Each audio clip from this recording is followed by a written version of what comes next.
Hi rockstars, welcome to our channel. ఈరోజు మన వీడియోలో తమిళనాడులో ఉన్నటువంటి డిండిగల్ రైల్వే స్టేషన్ గురించి తెలుసుకుందాము.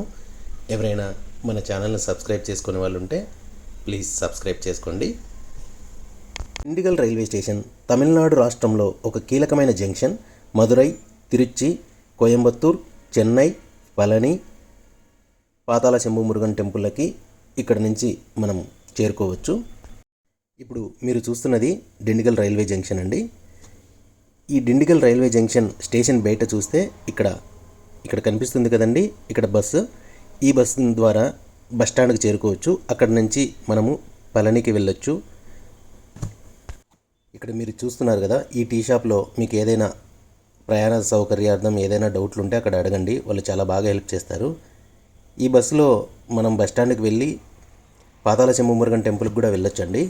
ఇప్పుడు మనం రైల్వే స్టేషన్లో ఉన్నటువంటి రిటైరింగ్ రూమ్ గురించి తెలుసుకుందామండి. రోజు వేలాది మంది ప్రయాణికులు ఈ స్టేషన్ ద్వారా ప్రయాణిస్తుంటారు. చాలామందికి ట్రైన్ టైమింగ్స్ మధ్య గ్యాపు, కనెక్టింగ్ ట్రైన్ వెయిటింగు, రాత్రి ప్రయాణం, ఫ్యామిలీ లేదా వృద్ధులతో ఇలా ఎన్నో సందర్భాల్లో స్టేషన్ బయట హోటళ్ళు వెతకడం చాలా కష్టంగా మారుతుంది. అలాంటి సమయంలో రైల్వే వాళ్ళు ఇచ్చే మంచి సౌకర్యమే ఈ రిటైరింగ్ రూమ్ అండి. ఇక్కడ చూస్తున్నారు కదా, ఇది ప్లాట్ఫామ్ నెంబర్ 1 అండి. ఈ ప్లాట్ఫామ్ నెంబర్ 1 ఆనుకునే రిటైరింగ్ రూమ్స్ ఉంటాయండి. చూడండి, ఈ ప్లాట్ఫామ్ నెంబర్ 1 నుంచి ఇలా మీరు నడుచుకుంటూ వస్తే ఈ పక్కనే ఎంక్వైరీ కౌంటర్ ఉంటుందండి. ఇక్కడ కనిపిస్తుంది కదా, ఇది enquiry counter come reservation counter అండి. ఈ ఫస్ట్లో ఇక్కడ చూస్తున్నారు కదా, ఈ ఎంక్వైరీ కౌంటర్లోనే మనం రిటైరింగ్ రూమ్కు సంబంధించి మన ఇన్ఫర్మేషన్ ఇవ్వాలండి. అంటే మన డీటెయిల్స్, మనం రిజర్వ్ చేసుకున్న టికెట్ నెంబరు అవన్నీ చూపిస్తే వాళ్ళు మీ నేమ్స్, మీ డీటెయిల్స్ అన్నీ రాసుకుంటారండి. రాసుకున్న తర్వాత వాళ్ళు ఇక్కడ ఈ కౌంటర్ ఉన్నాయి కదండి, ఇక్కడ పేమెంట్ చేయమంటారండి. ఇక్కడ పేమెంట్ చేసిన తర్వాత మనకు రూమ్ అలాట్ చేస్తారు. ఇక్కడ వచ్చేసి ఇప్పుడు ఇలా చూస్తే అండి, వెయిటింగ్ హాల్ అనేది కూడా ఇక్కడ బాగా ప్రొవైడ్ చేశారండి. ఇక్కడ డిండిగల్ రైల్వే స్టేషన్ వాళ్ళైతే చాలా నీట్గా మెయింటైన్ చేస్తున్నారండి రైల్వే స్టేషన్ మొత్తం. ఇక్కడ చూడండి, ఎవరైనా మదర్స్ ఉంటే కన్నా, చిన్నపిల్లలు ఉంటే వాళ్ళకి ఫీడింగ్ ఇవ్వడానికి కూడా ఇక్కడ చిన్న రూమ్స్ ఏర్పాటు చేశారు. అక్కడ పేమెంట్ చేస్తామండి. పేమెంట్ చేసిన తర్వాత రిటైరింగ్ రూమ్కి వెళ్తాం. ఇదండి రిటైరింగ్ రూమ్కి వెళ్ళే దారి. డబుల్ బెడ్రూమ్ వచ్చేసి ఇక్కడ ఒకటే ఉందండి, అది 250 రూపాయలు అండి 24 అవర్స్కి. ఇక్కడ డార్మెటరీస్ కూడా ఉన్నాయండి. చూడండి, ఇక్కడ ప్లాట్ఫామ్ను ఆనుకునే ఉంటుంది రిటైరింగ్ రూము. కనిపిస్తుంది కదా మీకు. ఈ విధంగా పైకి వెళ్తే డార్మెటరీ సపరేట్గా ఉంటుందండి, డబుల్ బెడ్రూమ్ సపరేట్గా ఉంటుంది. ఇది వచ్చేసి డబుల్ బెడ్రూమ్ అండి, చూపిస్తాను. ఇదంతా చాలా నీట్గా మెయింటైన్ చేస్తున్నారు ఐఆర్సిటీసీ వాళ్ళు డిండిగల్ రైల్వే జంక్షన్లో. చాలా బాగుందండి అసలు.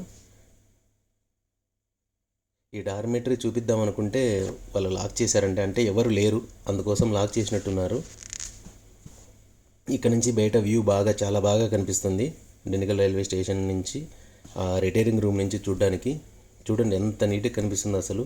ఐఆర్సిటీసీ వాళ్ళు ఇంత నీట్గా మెయింటైన్ చేస్తున్నారంటే నేను కూడా చాలా ఆశ్చర్యపోయాను అసలు. చాలా బాగుంది. ఇప్పుడు మనం డబుల్ బెడ్రూమ్ చూద్దామండి. చూడండి, ఇట్లా 2 కార్డ్స్ ఇచ్చారు, బాగా చాలా నీట్గా మెయింటైన్ చేశారు. ఇక్కడ రూమ్ కూడా చాలా క్లీన్గా ఉందండి. చూడండి, మీరు కూడా లైట్స్ ఇచ్చారు, ఫ్యాన్ ఇచ్చారు. ఏసీ కాదండి, ఇక్కడ నాన్ ఏసీ రూమ్స్ ఇవి. ఇక్కడ చూడండి, అటాచ్డ్ బాత్రూమ్ ఉంది ఇక్కడే. ఈ డబుల్ బెడ్రూమ్ అయితే 24 అవర్స్కి 250 రూపీస్ అండి, చాలా తక్కువ అండి, కానీ చాలా నీట్గా మెయింటైన్ చేస్తున్నారు. బాత్రూంలో నీటి సౌకర్యం, బేసిక్ క్లీనింగ్ ఉంటుంది. లగ్జరీ కాదు, కానీ ప్రయాణికులకు అవసరమైన అన్ని మినిమం సౌకర్యాలు మాత్రం ఉన్నాయండి. మొత్తం మీద చెప్పాలంటే Dindigul railway station retiring room luxury కాకపోయినా ప్రయాణికుల అవసరాలను తీర్చే ఒక మంచి సౌకర్యం. తక్కువ ఖర్చులో సేఫ్గా, క్లీన్గా, కొంచెం విశ్రాంతి తీసుకోవడానికి ఇది ఒక మంచి ఆప్షన్. ఈ వీడియో మీకు నచ్చినట్లయితే లైక్ చేయండి, షేర్ చేయండి, తప్పకుండా మా ఛానల్ను సబ్స్క్రైబ్ చేసుకోండి.